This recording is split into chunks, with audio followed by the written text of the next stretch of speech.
Mənim əxlaqım da yaşlanır. Mən nə deyirəm? Olur da, hər insan həyatında kiçik qüsurlar olur, nə bilim. Şeytan, əlbəttə, mənim yoldaşım ilk dəqiqədə mənə deyir ki, qəti narahat olma, darıxma, olan şeydir. Biz səni tanıyırıq da, sən əxlaqda da, sənin mənəviyyatda da, sənin şəxsiyyətdə da, xarakterdə də belədir. Belə bir dənə cümlədir ki, lənət şeytana. Və bununla da o söhbət bizim ailədə yoxdur. Övladlarım da, həyat yoldaşım da mənə hörmətlə yanaşır. Gəlir görüm, mən Allah ki 4000-ə yaxın pensiya alıram, təqaüd alıram, deputat təqaüdü. Deyir lənət şeytana, deyir məni yoldaşım bağışladı.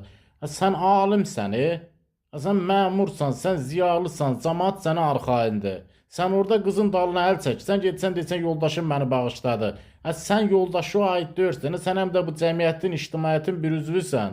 Kişi, 70 yaşın var, sən fırlanıbsan orada bağışladı. Hələ o kameraya düşən odur. Kameradan başqa görsən cəmaatın başına nə oynatsan orada. Siz məsəl üçün bu işlə məşğul olanda şəhərdə su basacaq da, cəmaat da qalacaq suyun içində.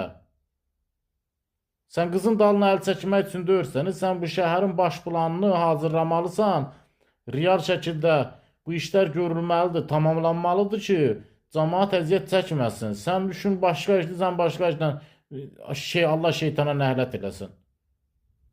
Şeytan bizim ölkənin içi şeytanla dolu deyə, dünyanın ən çox şeytan yaşadığı ölkə bizim ölkədir.